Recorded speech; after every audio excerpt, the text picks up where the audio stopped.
గత వైకాపా ప్రభుత్వంలో నకిలీ వైకల్య వైద్య ధృవీకరణ పత్రాలు అంటే సదరం సర్టిఫికెట్లు సమర్పించి పింఛన్ అందుకుంటున్న వారిలో గుబులు మొదలైంది. కూటమి ప్రభుత్వం వైకల్య ధృవీకరణ పత్రాలను నిశితంగా పరిశీలన చేయిస్తూ ఉంది. అర్హులకు ఎలాంటి ఇబ్బందులు లేకుండా అనర్హులపై దృష్టి సారించింది. ఎన్టీఆర్ భరోసా లబ్ధిదారుల జాబితా నుంచి అనర్హులను తొలగించేందుకు కసరత్తు చేస్తూ ఉంది. జిల్లాలో 538 మంది గ్రామ వార్డు సచివాలయాల పరిధిలో 2,72,932 ఎన్టీఆర్ భరోసా పింఛన్లు ఉన్నాయి. వీటిలో సదరం శిబిరాల్లో వైకల్య ధృవీకరణ పత్రాలు తీసుకుని పింఛన్లు పొందుతున్న వారి వివరాలను పునఃపరిశీలన చేస్తూ ఉన్నారు.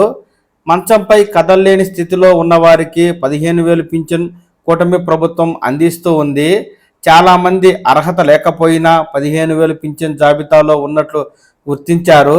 దీంతో 6 బృందాలను ఏర్పాటు చేసి ప్రతి పింఛనుదారుడి వివరాలను పరిశీలించారు.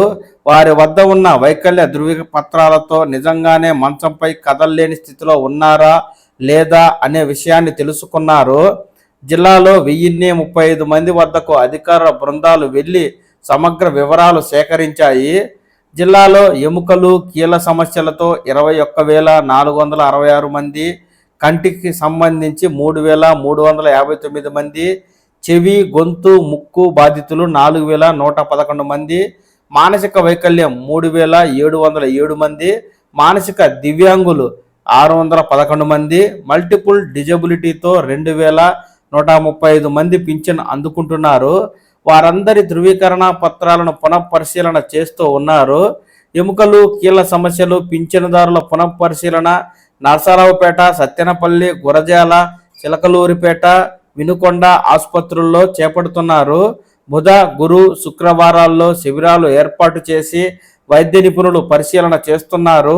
మిగిలిన వారికి వైకల్యానికి సంబంధించి నరసరావుపేట, గుంటూరు సమగ్రాసుపత్రిలో ఈ పింఛన్ వెరిఫికేషన్ చేపడుతూ ఉండగా బోగస్ పింఛనుదారులు గుబులు అంటూ మనకు తాజా అప్డేట్ అయితే వచ్చింది. పేరుకు బోగస్ పింఛనుదారులు గుబులు అంటున్న లోపల అవినీతి వైద్యాధికారులు కొందరు కుమ్మక్కై ఈ అక్రమ పింఛనుదారుల నుంచి 30 నుంచి 50,000 ఆపై 1,00,000 కూడా అంటే 6,000 పింఛన్ తీసుకునేవారు 50,000, 10,000, 15,000 పింఛన్ తీసుకునే వారి నుంచి 1,00,000 రూపాయలు వసూలు చేసి మరి ఈ సదరం సర్టిఫికెట్లో అదనంగా వైకల్యం వేసి మరి వారు ఈ సదరం వెరిఫికేషన్ కేంద్రాలకు వెళ్ళకపోయినా వారికి సర్టిఫికెట్ ఇస్తున్నట్టుగా పలు జిల్లాల్లో వార్తలైతే వస్తుండగా కొన్ని జిల్లాల్లో మాత్రం నికార్సైనటువంటి నిజాయితీ కలిగిన అధికారులు ఈ బోగస్ పింఛనుదారులను ఏరివేసే ప్రక్రియను సమర్థవంతంగా నిర్వహిస్తున్నట్టు తెలుస్తూ ఉంది.